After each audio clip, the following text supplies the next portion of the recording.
ఉండండి, అమ్మాయి వచ్చింది. ముందుగా మీ అందరికి నమస్కారం.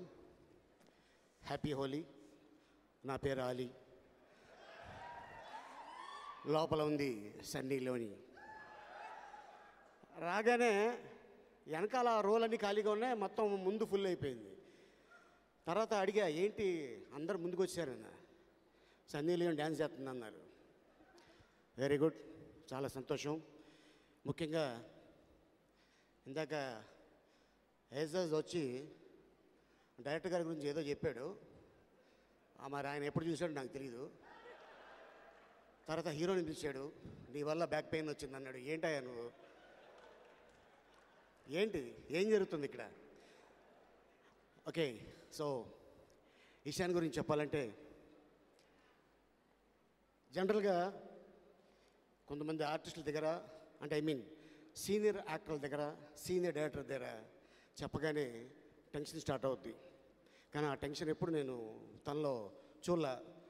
తనకేంటంటే కాన్ఫిడెన్సు, పూరి జగన్నాథ్ నా బ్యాక్ బోన్, దట్స్ ఇట్. అందుకే నేను ఈజీగా చేయగలను, ఈజీగా నా చేత చేయిస్తాడు, అంత గొప్ప డైరెక్టర్ ఆయన. అండ్ అలాగే ఇక హీరోయిన్స్ విషయంలో సమస్య లేదు, చూశారు కదా. ఇప్పుడు నెక్స్ట్ థియేటర్ ట్రైలర్ కూడా వస్తుంటుంది, ఇక అద్భుతంగా ఉంటుంది. మరి కొత్త హీరోయిన్ని ఇంట్రొడ్యూస్ చేయాలంటే పూరి జగన్నాథ్ గారి తర్వాతే. నాకు తెలిసి దేవదాస్ సినిమా తర్వాత ఇలియానాకి ఒక 10% పేరు వస్తే, పోకిరి తర్వాత 100% పేరు వచ్చేసింది. ఎందుకంటే అమ్మాయిలో ఏ క్వాలిటీస్ ఉన్నాయి అనేది చక్కగా కెమెరా ముందు పెట్టి అద్భుతంగా, అమోఘంగా, ఆప్యాయతో, అనురాగంతో గలగల పారుతున్న గోదారిలా అని కెమెరా పక్క నుంచి వెళ్తుంటే ఎందుకురా నేను పెళ్లి చేసుకున్నాను అనిపించింది నాకే. అలాగే చాలామందికి అనిపించింది.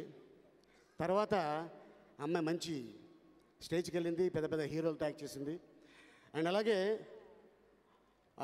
రక్షిత ఈడియట్ సినిమాలో కానీ, అలాగే అమ్మ నాన్న తమిళ అమ్మాయి హాసిన్, ఆ అమ్మాయి అసలు అద్భుతమైన హీరోయిన్ అయింది. సల్మాన్ ఖాన్తో అటు తమిళ్లో, తెలుగులో, మలయాళం, కన్నడ ఆల్ లాంగ్వేజ్లో చేసేసింది అమ్మాయి. అండ్ అలాగే హీరోయిన్స్ ఈ విషయంలో ఇక ఎంతో నమ్మకంతో నా తమ్ముడిని మీ చేతిలో పెడుతున్నానని మనోహర్ గారు రావటం, అరే మనం ఏం చేస్తాం, ఆ ప్రొడ్యూసర్ ఎవరో తెలియదు, అంత అమౌంట్ పెడతాడా లేదో తెలీదు, ఈశాన్ని ఇంట్రొడ్యూస్ చేయమంటున్నాడు ఆయన.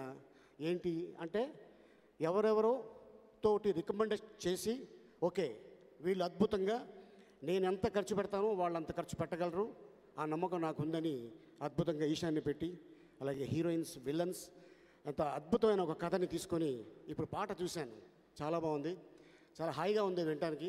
సో ఈ మధ్యకాలం ఈ సినిమా వస్తున్న సందర్భంగా, అలాగే మరి ఈ సినిమాలో జనరల్గా ఆలీ పూరి అనగానే ఏదో ఒక ట్రాక్ అనుకుంటారు.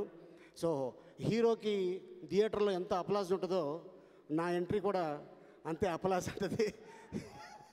ఒకసారి అనుకోకుండా Desamuduru cinema super duper hit అయ్యింది. సెకండ్ డే మా టీవీకి లైవ్కి వెళ్ళాం మేము. లైవ్కి వెళ్ళగానే జనరల్గా హాఫ్ అన్ అవర్ మాట్లాడుతుంటారు చాలామంది. అలీ గారు, హూరి గారు ఉన్నారా? ఉన్నారమ్మా, ఒకసారి ఆయనకి ఇస్తారా? చెప్పండి అమ్మా. దేశముద్ర చూసాను, చాలా బాగుందండి, హీరోయిన్ చాలా అందంగా ఉంది, అబ్బా అల్లు అర్జున్ అయితే అదిరిపోయాడండి, మీ డైరెక్షన్ చాలా బాగుంది, సినిమా చాలా బాగుంది అని ఆయనతో మాట్లాడేసింది.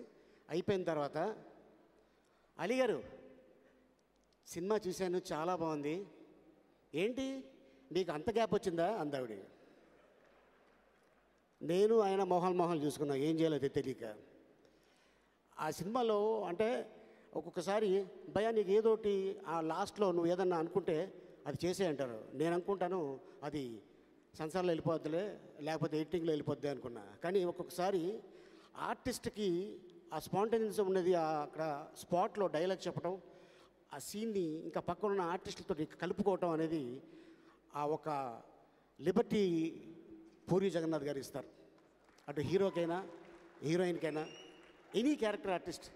అండ్ అలాగే వాళ్ళకి లాంగ్వేజ్ రాకపోయినా ముందుగా మాటలు ఇచ్చేసి బాగా నేర్చుకో, పర్ఫార్మెన్స్ చేయి, ఈ సినిమా తర్వాత మళ్ళీ నువ్వు గొప్ప యాక్టర్ అవ్వాలి అని చెప్పే డైరెక్టర్ పూరి జగన్నాథ్. అండ్ ఈ సినిమా గురించి చెప్పాలంటే రిలీజ్ అయ్యాక మేము చాలా చెప్తాం, కానీ చెప్పాల్సింది ప్రేక్షకు దేవుళ్ళు. అలాగే మనోహర్ గారు all the best, Ishan all the best, అలాగే అద్భుతమైన హీరోయిన్స్ ఇద్దరికి. అండ్ అలాగే వేదిక మీద ఉన్న ఇంకొక ఇద్దరు హీరోయిన్లు కూడా ఉన్నారు. ఎక్కువసేపు మాట్లాడుతున్న నన్ను అలా రకంగా చూస్తున్నారు. వాళ్ళకి ఇచ్చేస్తాను mic. Please subscribe. Please do subscribe. Please subscribe. Please subscribe. Please subscribe to our YouTube channel.